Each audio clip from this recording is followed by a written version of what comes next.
Agradecerles a todos los que están conectados.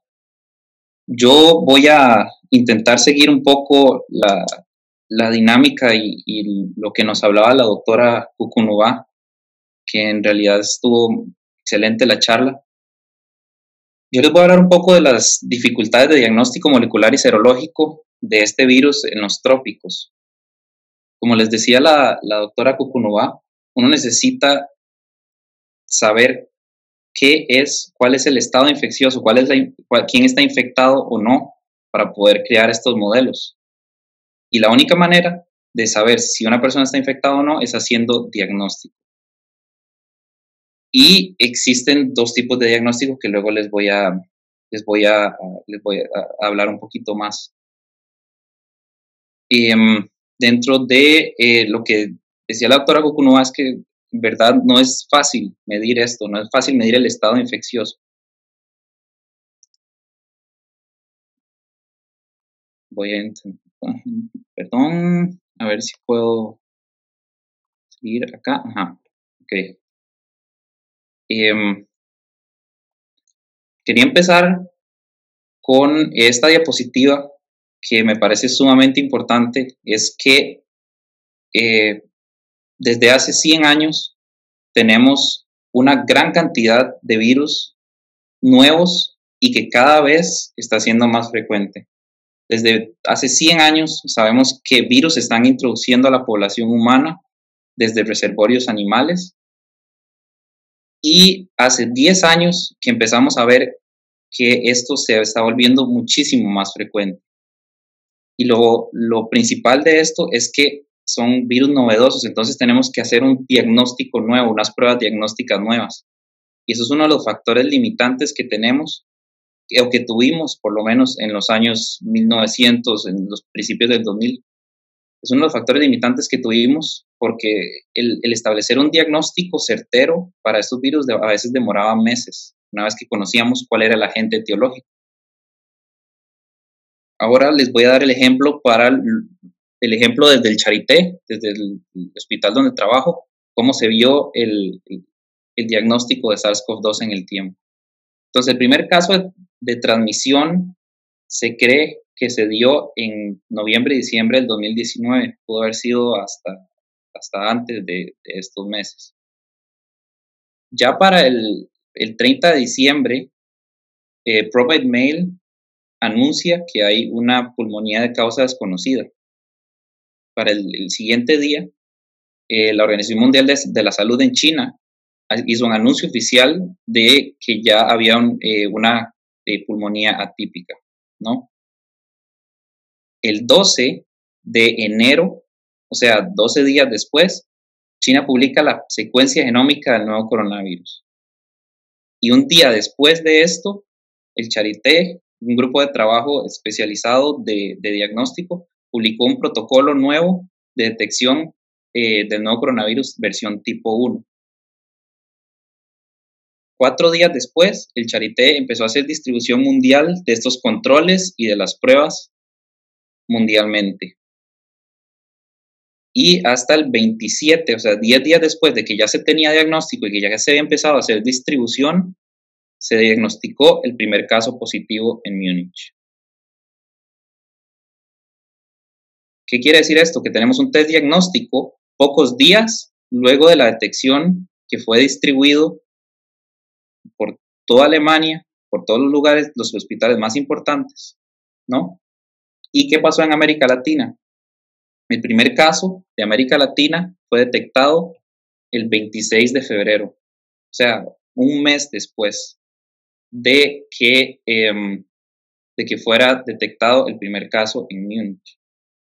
Entonces, ese tiempo de preparación que, por ejemplo, Alemania tuvo una respuesta súper rápida para poder hacer un diagnóstico y distribuirlo, en Latinoamérica no se tuvo.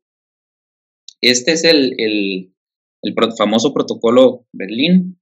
En un principio era la versión 1 de este protocolo. Tenía 3 targets. Eso es un protocolo de PCR tiempo real, que luego vamos a hablar un poquito más de esto, en donde se detectan, este es el virus, la información genómica del virus, en donde se detectan tres, por decirlo así, genes del virus, ¿no?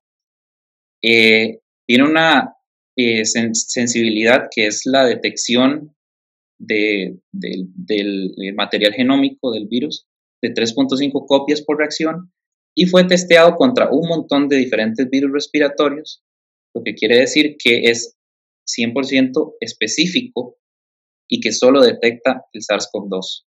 Bueno, la versión 1 podía detectar también SARS-CoV-1, pero ya tenemos una versión específica para SARS-CoV-2. Entonces, como vieron, en Europa hubo una respuesta muy rápida, que es mucho más complicada en América Latina. ¿Cuáles son y en América Latina y en las zonas tropicales, ¿no? Entonces, ¿cuáles son los retos iniciales que tuvieron las zonas tropicales para atacar el virus desde el punto de vista diagnóstico?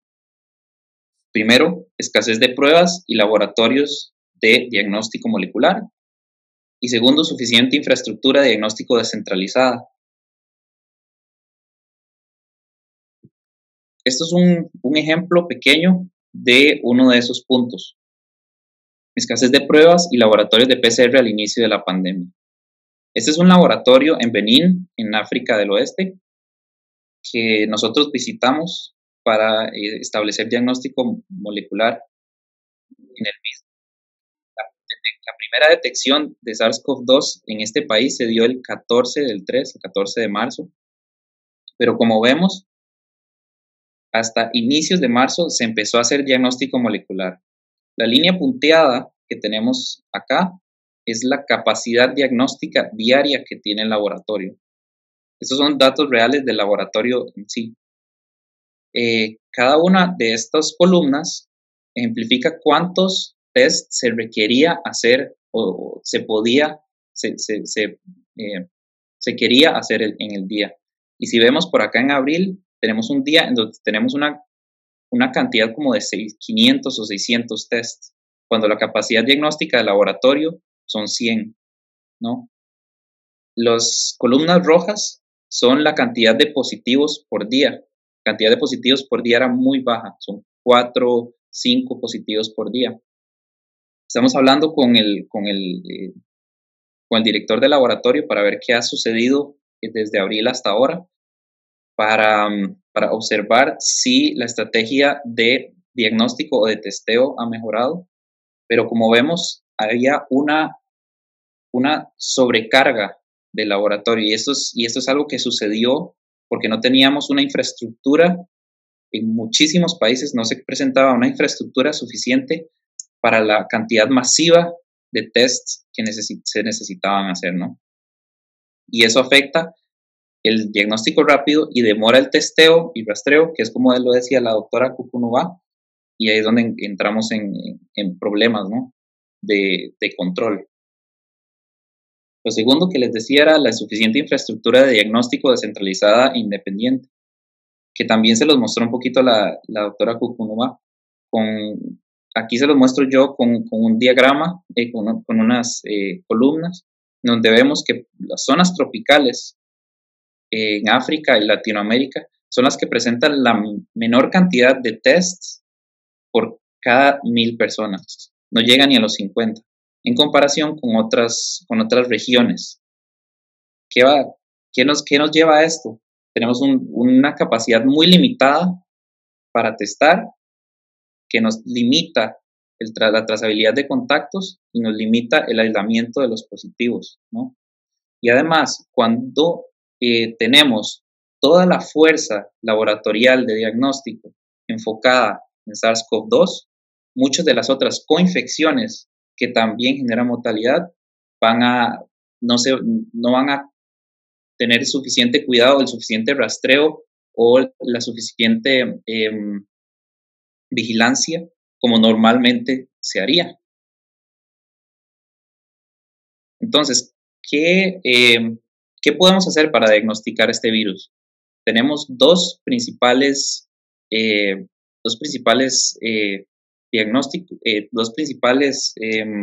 test o tipos de test que podemos hacer, perdón. El primero es el diagnóstico molecular, en donde vamos a buscar el material genómico del virus en una muestra. Dentro de esto, tenemos varios diferentes protocolos, en donde el estándar de oro es el PCR tiempo real, y luego tenemos otros protocolos que lo que tratan es de simplificar el protocolo de PCR tiempo real para minimizar costos, bajar la cantidad de reactivos que se necesitan, y como la necesidad es hacer más test, entonces como bajar el tiempo que requiere desde una muestra hasta dar el resultado final. Y el segundo son los diagnósticos serológicos, que lo que van a medir es la respuesta inmune, o sea, los anticuerpos que tiene cierta persona hacia el virus. Que luego vamos a ver el test de neutralización, que es el estándar de oro, ELISA y los rápidos, los test rápidos de diagnóstico, que vamos a ver rápidamente.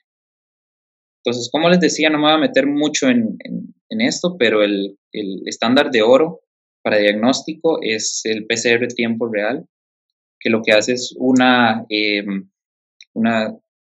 va a copiar de manera exponencial un gen de interés del virus, y eso lo vamos a ver luego en una curva de fluorescencia en la máquina en el termociclador, que es la máquina que utilizamos para hacer los diferentes ciclos.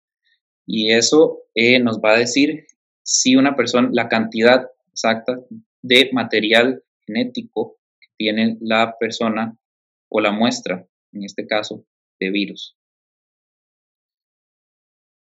Es muy, muy importante que en cada laboratorio se haga una validación diagnóstica de el PCR tiempo real. Porque hay este cuadro que les pongo acá, no le presten mucha atención, es nada más para ejemplificar la gran cantidad de kits que se pueden comprar, que han sido donados a diferentes laboratorios o que están siendo ofrecidos para los diferentes laboratorios para hacer diagnóstico. La mayoría de los PCRs tiempo real tienen una sensibilidad y una especificidad, o sea que son solo para SARS-CoV-2 y que lo pueden detectar en cantidades mínimas muy buenas. Por eso es que es el estándar de oro. Pero de todas maneras, como hay tantos y hay unos que han sido aprobados o no aprobados por el FDA, por ejemplo, u otros que son de casas comerciales, etcétera, siempre es muy importante validarlos. Uno de los grandes o de los puntos más importantes que tenemos que saber cuando hacemos PCR para diagnosticar el SARS-CoV-2 es, uno, cuál es la muestra que tenemos. Estos gráficos que les muestro acá son 9 pacientes diferentes. Ese es un trabajo que hizo un colega mío que se llama el Dr. Corman, en donde hizo un seguimiento de pacientes a través del tiempo, que es el eje X, y en el eje Y se mide la cantidad de copias en el PCR. Los diferentes colores que tienen acá son las diferentes muestras, tienen esputo, se tiene el swab y se tiene heces, ¿no? Si vemos a través del tiempo, estos son los días luego de la aparición de síntomas. Entonces, luego de la aparición de síntomas, en una gran cantidad de pacientes, estos son pacientes de Múnich, de los primeros pacientes que se tuvo en Alemania, vemos que el PCR puede salir positivo hasta 20 días, inclusive hay colegas que trabajan en Latinoamérica que me han dicho que han tenido PCRs positivos 25 días o inclusive más, dependiendo de la muestra. Hay algunas muestras que pueden negativizar también y vuelven a positivizar, que también se ha visto en diferentes. Entonces, tenemos una ventana de diagnóstico de más o menos unos 20 días para saber si esta persona ha sido infectada o no. Pero es muy importante saber cuál muestra tenemos cuál muestra es la más importante de tomar en el paciente, cuánto tiempo tiene de evolución el paciente y también saber que tienen respuesta individual, ¿no? Y eso se los muestro acá, en esta diapositiva, en donde todavía es un preprint, o sea, todavía no ha sido validado por pares externos, pero ellos nada más tienen, lo que hicieron fue seguir a varios pacientes y ver la probabilidad de que un PCR sea negativo, dado que el paciente sea COVID positivo. Esta línea de acá es donde aparecen los síntomas.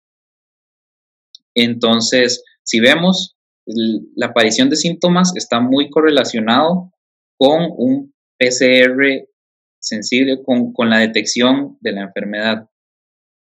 Eso también nos complica un poco el otro asunto con los asintomáticos y etcétera. Pero por lo menos desde la aparición de síntomas sabemos que hay PCR positivo. Otro de los problemas del PCR es cómo trabaja el laboratorio en sí, ¿no? Que tenemos que validar el protocolo diagnóstico y tenemos que evaluar el laboratorio en sí, cómo trabaja. Entonces nosotros, un colega mío también, está trabajando haciendo un control de calidad de los laboratorios en Europa. Cada una de estas líneas es un laboratorio diferente, laboratorios de referencia europeos. Para arriba y azul, todo perfecto, el laboratorio funciona como debe funcionar. Para abajo y los diferentes colores, mal, ¿no? ¿Y dónde llegamos a lo peor? ¿Dónde encontramos falsos negativos? Esto quiere decir que muchos laboratorios también tienen que validar su proceso y su línea de trabajo, porque en Europa, en Latinoamérica y en cualquier laboratorio puede haber contaminación, se pueden producir errores, entonces hay que tener mucho cuidado con un PCR positivo y saber que se está haciendo un flujo de trabajo bueno, ¿no? Tanto en Europa como en América Latina, en todo el mundo, ¿no? Otros protocolos de diagnóstico molecular que están saliendo ahora para simplificar, ¿no? El protocolo de tiempo real para economizar es, por ejemplo, el Saliva Direct, que lo que usa es proteínas AK y inactivación por medio de calor, y luego ya cualquier protocolo de PCR que se tenga validado en el laboratorio. Las ventajas es que no necesita hisopado y no necesita kit de extracción de ARN, que eso es una de los limitantes en Latinoamérica, por lo menos que hemos visto en los países que hemos visitado. La cantidad de kit de extracción que se necesita es masiva y son reactivos muy caros. Pero dentro de las desventajas es menos sensitivo, que eso tenemos que pensarlo también, qué es lo que queremos hacer con la muestra que tenemos. Si vamos a usar, por ejemplo, el Saliva Direct para hacer un screening inicial o para tener una prueba rápida que podamos usar cuando, por ejemplo, querramos hacer un concierto, etcétera, etcétera, por decir algo, se puede pensar en algo así y no está mal. Otro de los protocolos que también están saliendo rápidos es el LAMP, que no me voy a meter mucho en eso porque pues en cómo funciona, pero las ventajas que tiene el LAMP es que es menos tiempo y no necesita ninguna maquinaria especial, es mucho más barato, y las mismas desventajas de los protocolos rápidos, que puede tener una sensibilidad y una especificidad más bajas. Pero como les decía, probablemente como un screening inicial mucho más rápido, podríamos testar una enorme cantidad de personas. Y por último tenemos el test rápido de antígeno, que nosotros lo estamos probando porque también hay una enorme cantidad de test rápido de antígeno en el mercado. Las ventajas de este test rápido de antígeno, que lo que hace es medir proteínas del virus, es que requiere de menos tiempo, no requiere de una máquina especial, es mucho más barato pero también es que es menos sensible y que muchas veces no está validado para diagnóstico. Y este gráfico que les muestro acá es solamente para decir que muchas veces la prueba rápida de antígeno requiere de una mayor cantidad de virus para salir positiva, ¿no? Y se acerca mucho más a donde el virus pueda ser transmisible en el tiempo, en la ventana es donde el virus puede ser transmisible. Tiene sus ventajas, tiene sus desventajas, y hay que, igual que con el PCR, validarlo en nuestro laboratorio. Esto nada más es para mostrarles lo que estamos haciendo nosotros en el laboratorio. Son 6 diferentes pruebas de antígeno. Estamos validando para ver si, por ejemplo, en los trópicos funcionan igual que en zonas templadas. Si, no, tampoco me voy a meter mucho en esto. Dentro de los otros test diagnósticos que tenemos está la serología. La neutralización es el estándar de oro. La neutralización lo que hace es medir anticuerpos neutralizantes contra el virus, o sea, anticuerpos que estamos produciendo, que nuestras células producen, que van a hacer que el virus no entre a las células, ¿no? Dentro de las desventajas es que necesita un laboratorio especializado, toma muchísimo tiempo, días, y hacer una muestra nos toma mucho tiempo. Entonces, para serología, normalmente lo que se utiliza son pruebas de ELISA. El ELISA lo que mide son anticuerpos que se van a pegar a nuestro antígeno, al antígeno que queremos que se pegue el anticuerpo, ¿no? Si nosotros producimos anticuerpos, se van a pegar, por ejemplo, a la proteína del virus. Y eso lo podemos medir por color. Y eso las ventajas de es que se pueden hacer muchísimos pacientes a la vez, muchísimas muestras a la vez. Y las desventajas que tenemos, se las voy a mostrar ahora con datos de nosotros. Uno de ellos puede ser la reactividad cruzada, que hablaba también la doctora Kukunua, y que no distingue anticuerpos neutralizantes. Entonces esta tablita nada más es para enseñarles rápidamente: rojo es mal y verde es bien. Son 4 diferentes ELISAs y todos ellos tienen una sensibilidad y una especificidad diferente que tenemos que medir. Y eso es solo con, digamos, lo que se ha medido en las poblaciones que estas compañías tienen a mano. Una cosa es hacer validación de un test diagnóstico para anticuerpos con muestras de cierta población, por ejemplo, de población europea, y otra completamente diferente es hacerlo con muestras ya de la epidemia o de zonas tropicales. Y eso es lo que nosotros estamos intentando hacer. Entonces, este gráfico que tenemos acá son 2 diferentes poblaciones en Benín, en África. En el 2020, las de 2020 son pacientes que están COVID positivos por PCR y los seguimos en el tiempo.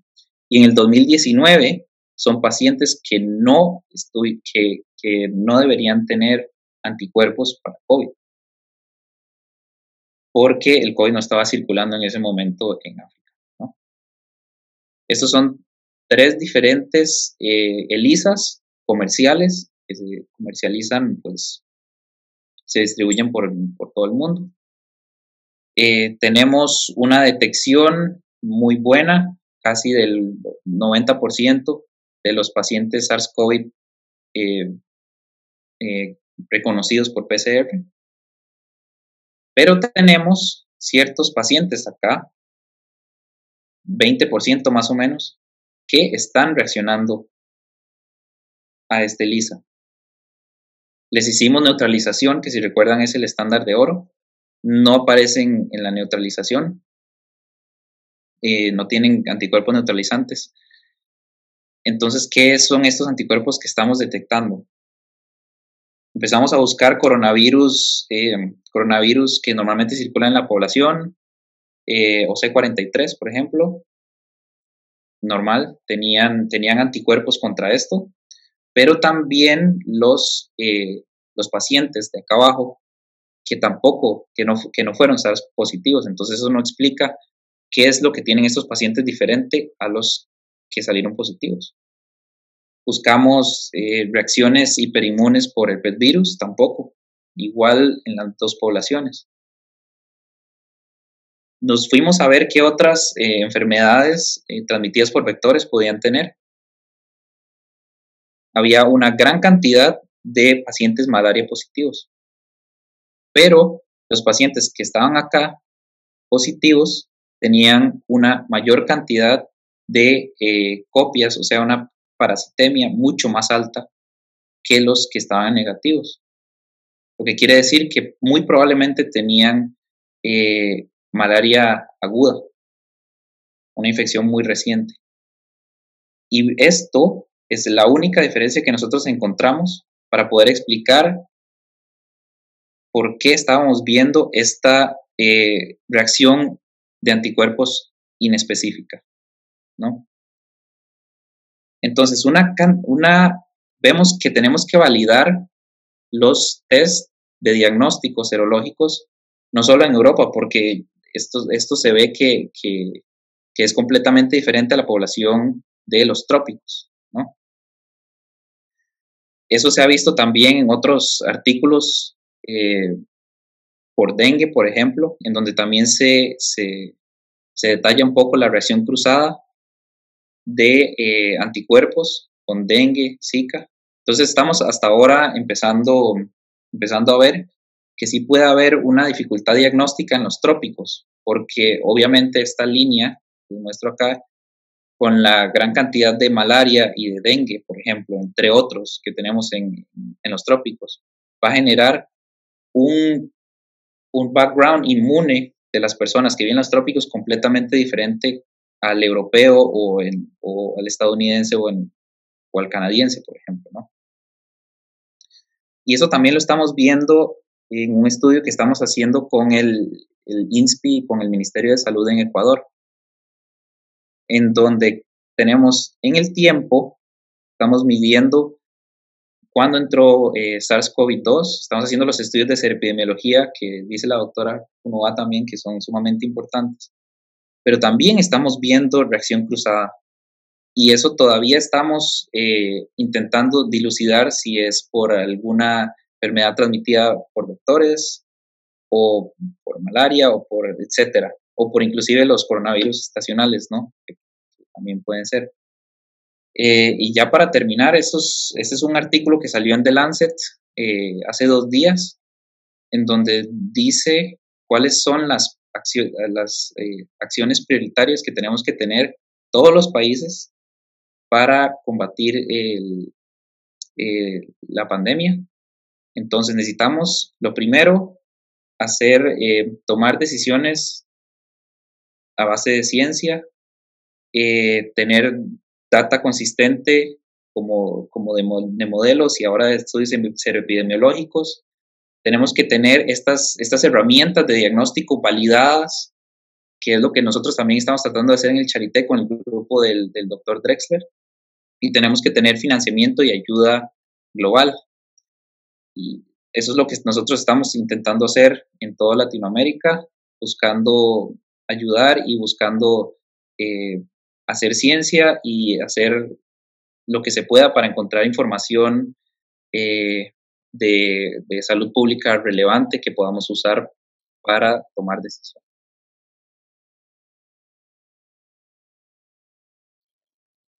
Doctor, muchísimas gracias.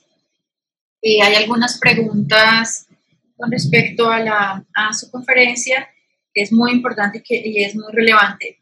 Quisiera adelantarme a algunas de las preguntas del público con respecto a los test de antígeno. ¿Todos los test de antígenos están basados en la detección de la nucleoproteína? No. ¿Hay algunos de la proteína spike? Sí, de hecho nosotros estamos empezando a trabajar con uno para validarlo que trabaja con solamente el receptor binding domain y ellos dicen que es que detecta anticuerpos neutralizantes, entonces es como un test de pseudo neutralización que se puede trabajar inclusive en laboratorios de bioseguridad nivel 2.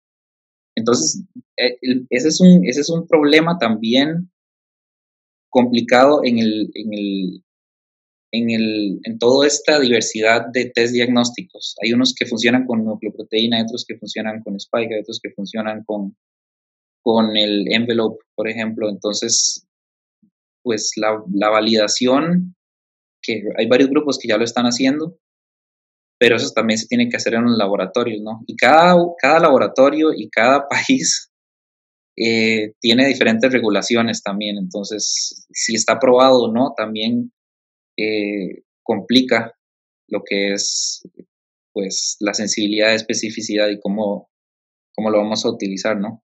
Claro, no, nosotros estamos trabajando en el desarrollo de un sensor para detección de la proteína Spike. Pero al comienzo sí me llamaba la atención que la mayoría de test de antígeno era para detección de proteínas, cuando normalmente en los virus respiratorios se utilizan los antígenos que están, los antiproteínas que están presentes en la envoltura, es lo que normalmente, o lo con más frecuencia se detecta, por eso me llamaba un poco la atención. Claro, A mí claro. una pregunta con respecto también a la antígeno era de pronto si se modifica el tiempo de toma de muestras, si se puede mejorar, la voy a buscar aquí. Con la prueba de detección de antígenos se corre el riesgo de que los resultados arrojen falsos negativos, así se tome a menos de 10 días de la fecha de inicio de síntomas. ¿Cómo se podría aumentar la sensibilidad de la prueba de antígeno? ¿Cómo se podría aumentar la sensibilidad de la prueba de antígeno? Sí. Es que, digamos, ahí tenemos dos diferentes sensibilidades. La sensibilidad del test per se, que es, la verdad, cuánto de este anticuerpo nos va a detectar, o perdón, del antígeno nos va a detectar, perdón.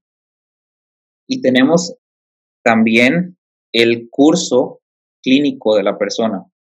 Entonces, tenemos que estar seguros de que el test diagnóstico que tenemos sea lo suficientemente sensible para que nos detecte una muy baja cantidad de antígeno viral que se está produciendo, sea que se esté produciendo. Si tenemos un test que puede detectar una muy baja cantidad, vamos a estar seguros de que la mayoría de los pacientes los vamos a detectar en el tiempo oportuno. Y lo otro es lo que les decía de la ventana diagnóstica que tenemos, que es donde se está excretando el virus. El virus se excreta por bastante tiempo, entonces si tenemos un buen test, vamos a poderlo detectar más que todo si tenemos síntomas, ¿no? El problema ahí son los asintomáticos que no se realizan test o que no vamos a realizar tests, ¿no? Pero para mejorar, es una muy buena pregunta y eso lo tienen que saber cada médico en el momento en que toma la muestra y tiene que reportarlo a los laboratorios y decir, bueno, esta muestra se tomó tantos días luego de que el inicio de los síntomas, ¿no? Y eso lo tiene que saber el técnico de laboratorio, eso lo tienen que saber los laboratorios, porque es sumamente importante para saber si estoy desperdiciando mi tiempo, por ejemplo, haciendo un PCR, una muestra que ya tiene un día de haber, perdón, un PCR no. Si vamos a desperdiciar el tiempo haciendo un PCR en una muestra que ya está muy vieja, o si vamos a utilizar mejor una prueba de serología para detectar anticuerpos ya, ¿no? Doctora, aquí hay otra pregunta para usted. ¿Se puede aseverar que la falla en el diagnóstico es la inadecuada validación de la PCR o porque la muestra no fue tomada adecuadamente? Sí, ahí entramos pues, en otro tema que es que tenemos que estar seguros que la muestra se tomó adecuadamente también y el tipo de muestra. Es algo muy variable y lo ideal sería que la muestra, pues, que sea una muestra de hisopado nasofaríngeo también, sea, una buena toma de muestra, que sea transportada en frío, que el paciente, eh, que sepamos que el paciente, pues, aunque no tenga síntomas o tenga síntomas muy leves, eh, pues tiene poco tiempo de haber presentado los síntomas, y que sepamos también que el laboratorio está bien validado y que pues tiene un buen protocolo de PCR. Pero o sea, eso toma tiempo también, ¿no? Y eso es algo de lo que les decía, que obviamente en Latinoamérica nos costó llegar a ese threshold de la cantidad de muestras que teníamos que procesar por día, ¿no? Okay. Bueno, en realidad hay varias preguntas muy interesantes con respecto a la reacción cruzada. Voy a hacer una de las preguntas, porque no tenemos el tiempo. Se las compartimos en el chat. Dice David Alejandro Maldonado pregunta si hay una reacción cruzada con algunos virus tropicales, ¿podría también verse afectado el curso de la enfermedad en paciente con estas características? Por ejemplo, una resistencia al SARS-CoV-2, pregunta David Maldonado. Eso sería una muy bonita pregunta si la pudiera responder. Tenemos 10 meses de conocer a este virus y hasta ahora estamos viendo que existe reacción cruzada diagnóstica, ¿no? Es una reacción cruzada ante el diagnóstico, ¿no? Todavía no sabemos qué es todo lo que puede hacer el background inmune de una persona que ha sido infectada con dengue, que ha sido infectada con malaria, que ha sido infectada con todos los otros patógenos que tenemos en zonas tropicales. ¿Qué es lo que puede suceder al infectarse con SARS, ¿no? Sí, no podría responder más que eso. O sea, todavía no tenemos suficiente información para decir si eso afecta el curso de la enfermedad. Solo para compartir un último comentario, ya no tendríamos tiempo para la pregunta, pero Román Brunel nos comparte unos datos del doctor Salim Matar en Montería, en que ellos también han demostrado reacción cruzada en el IFES, pero de pacientes con Zika agudo. Y obviamente eso tendría unas implicaciones, se lo pone en el contexto porque tendría implicaciones de reacciones cruzadas, pero también en los estudios de seroprevalencia que ahora van a ser iniciados por el Instituto Nacional de Salud en el marco del INCIES. Doctor Moreira, muchísimas gracias. Gracias a usted, doctora, nada más.